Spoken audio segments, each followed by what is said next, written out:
Hi everyone, thanks for watching the video. In this video series I'm going to be going over a few things on entity keywords for SEO, what they are, how to find them from competitor sites, main points to look for when we're using them in schema, the fastest way to find them in 2023, let's add that, and how to actually use them in upschema. I started by just asking Google straight and it gave two good answers. So one is entity-based SEO describes a search engine's attempt to generate the most accurate search engine results by connecting user intent, context, and the relationship between words together. So that's a very good example. And then I put in entity SEO example. Entity SEO connects entities and their meanings, context, and intents by building knowledge graph from Google Knowledge Graph.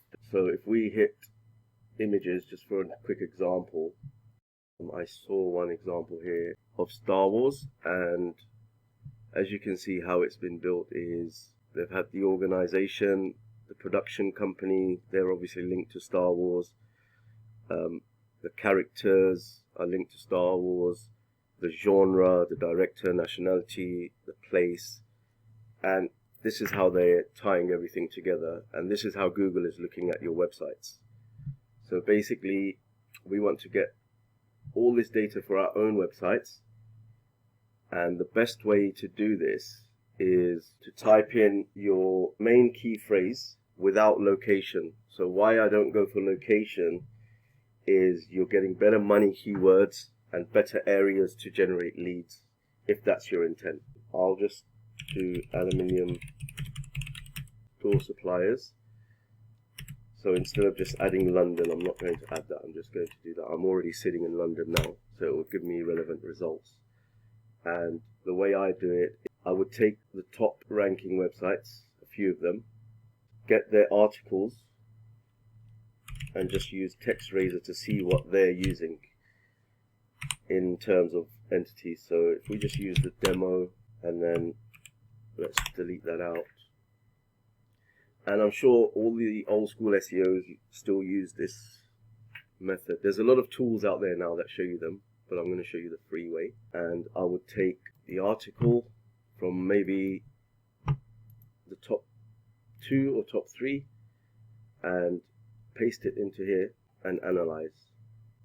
Okay, and then it brings up all the words on the page and phrases and sometimes even small sentences. But what we're looking at are the bolded keywords, which will, if we hover over it, it will bring up the Wikipedia page for it, an ID.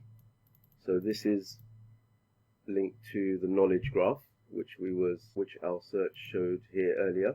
And I would take all these topic keywords, because these are the entity topics, from all 3 websites, put them in an Excel, and then I'd have site 2 and site 3 here.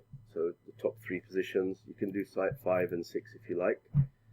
And then I would just highlight duplicate values, put in anything that's a duplicate keyword. I would highlight it so I know which words they're all using, and then I would also go over the words that are not highlighted and the ones they're not using. So say if site 1 is not using what site 3 is using, I would try and use them all on my site just to outrank a competitor. Okay, so that is how you find them on competitor sites, how you find them for your own keywords and your own websites.